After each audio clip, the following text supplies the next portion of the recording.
Economic impact of the mass deportation policies. You've heard the promises. They echo from rally stages and across news headlines. It's a simple, powerful idea. Deport millions of undocumented immigrants, and America will be safer and more prosperous. They promise the border will be secure, jobs will return, and the strain on public finances will just vanish. It's a compelling story, but it's just that, a story. Because behind the political theater, there's a number the people telling that story hope you never look at too closely. A 2025 budget model from the Penn Wharton School of the University of Pennsylvania projected a taxpayer-funded bill of around $170 billion just for enhanced border security and interior enforcement. But even that staggering figure is just the beginning. It's the down payment on a policy whose true costs are quietly trickling down, showing up in your grocery bills, your housing market, and the future of your retirement. This isn't about open borders versus closed borders. This is an investigation into the dollars and cents. The promise was that mass deportation would be an investment in America. The data reveals it's a multi-trillion-dollar lie, and you're the one being asked to foot the bill. The anatomy of a colossal price tag. So where does a number like $170 billion for a deportation policy even come from? It's not pulled from thin air. It's the product of a proposed massive expansion of government power and spending. Let's break it down because it's your money. First, you have the direct cost of enforcement itself. Think of it in three parts: apprehension, detention, and removal. To achieve the scale of deportations being promised, you'd need something like a domestic army. This means hiring tens of thousands of new Immigration and Customs Enforcement, or ICE, agents, and deploying them into every corner of the country. This isn't just happening at the border. It's happening in communities where people have lived for years, sometimes decades. The second, and most expensive part of this machine would be detention. Before someone is deported, they are typically held in a detention facility. To handle a surge into the hundreds of thousands or even millions, the government would have to expand its capacity dramatically. It would overwhelmingly rely on the private sector.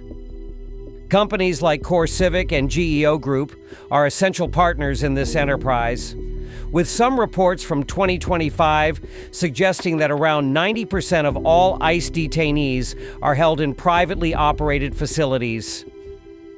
This isn't a side business for them. It's a core revenue stream that creates a powerful feedback loop.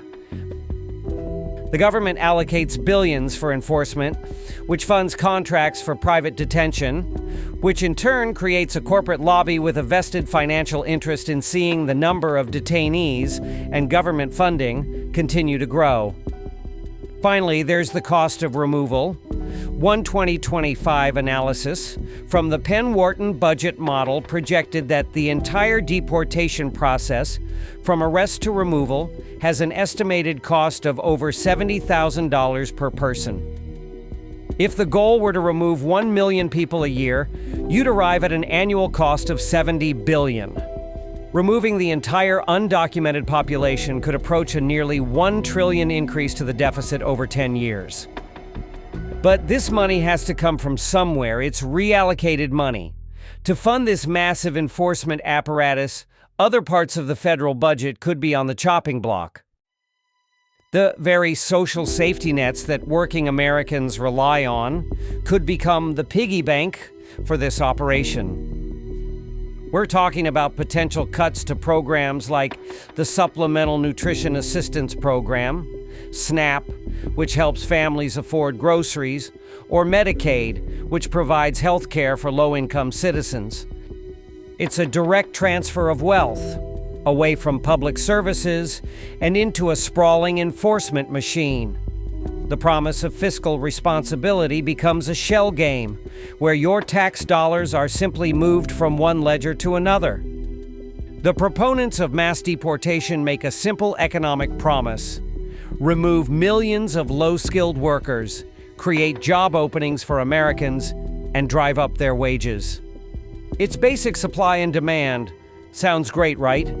But this simplistic theory crashes head-on into the complex reality of the American economy, and the first place you'd feel the impact is at the grocery store. Let's focus on one critical industry, agriculture. For decades, American farms have relied on immigrant labor to plant, tend, and harvest food. It's grueling work that few native-born Americans are willing to do. Various analyses estimate that undocumented workers make up a significant portion of the agricultural workforce, with some figures suggesting nearly a quarter of all farm labor in certain crops. Now imagine what happens when a huge portion of that workforce disappears. The result isn't a sudden rush of American workers to the fields. The result is chaos. It's crops rotting on the vine because there is no one to pick them. It's farmers, many running on razor-thin margins, facing financial ruin. We've already seen this happen in regions where targeted enforcement has intensified. The government's proposed solution is the H-2A guest worker program, but farmers often describe it as a bureaucratic nightmare, slow, expensive, and riddled with red tape. The program, as it's currently structured, is simply not built to replace a workforce that has been established over generations. So, what's the inevitable consequence of a severe labor shortage in agriculture? Prices go up. When supply chains are disrupted and crop yields fall, the cost of produce increases for everyone. One economic analysis projected that a large-scale deportation scenario could lead to food price inflation approaching over 9%. You may not think about immigration policy in the produce aisle, but the price you pay for lettuce and tomatoes is directly linked to the availability of labor on American farms. That price hike is one of the hidden taxes of this policy. And it's not just agriculture. The same dynamic plays out in other critical sectors. In construction, where the U.S. faces a severe housing shortage, undocumented immigrants are crucial. Removing a significant portion of that workforce only makes the problem worse, delaying projects and driving up the cost of new homes. It's a domino effect, and it all starts with a flawed economic premise. The fallout. Part 2, the attack on your retirement. This is the part of the story that's almost never told. While the political debate rages about undocumented immigrants being a drain, the data reveals a shocking truth. They are a critical pillar supporting one of America's most sacred institutions, Social Security. Here's how it works. Social Security and Medicare are funded by payroll taxes deducted from workers' paychecks. What most people don't realize is that a significant number of undocumented workers are on official payrolls. They work with borrowed or fabricated Social Security numbers, and every time they get paid, they pay taxes into a system from which they are legally barred from ever collecting retirement benefits. They are, in effect, phantom contributors. They pay in, but they can't take out. The numbers are staggering. A 2024 report from the Institute on Taxation and Economic Policy, ITEP, estimated that in 2022 alone, undocumented immigrants paid an estimated $25.7 billion into Social Security and $6.4 billion into Medicare. In total, the analysis found they contributed nearly $97 billion in federal, state, and local taxes that year. This isn't a drain, it's a subsidy. These billions of dollars help keep the Social Security and Medicare trust funds solvent for longer, supporting payments for today's American retirees. The Social Security Administration itself has an earnings suspense file of wages with names and numbers that don't match its records. This file grows by billions of dollars every year, with a substantial portion attributed to undocumented workers. Now consider the promise of mass deportation through this lens. Removing millions of these workers doesn't just eliminate their labor, it would rip a multi-billion-dollar hole in the revenue stream for Social Security. A Penn-Wharton budget model analysis from 2025 projected that deporting unauthorized workers over 10 years would raise Social Security deficits by $133 billion in that time frame. It would accelerate the date of insolvency for these crucial programs, putting the retirement security of millions of American citizens at greater risk.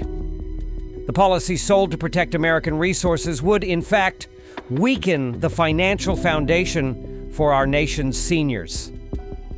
So let's bring it all together. We've seen the projected taxpayer cost of enforcement and the inflationary pressure on your food. We've seen the gaping hole it would tear in Social Security, but what's the total economic impact? What happens to the U.S. economy when you abruptly remove millions of workers and consumers?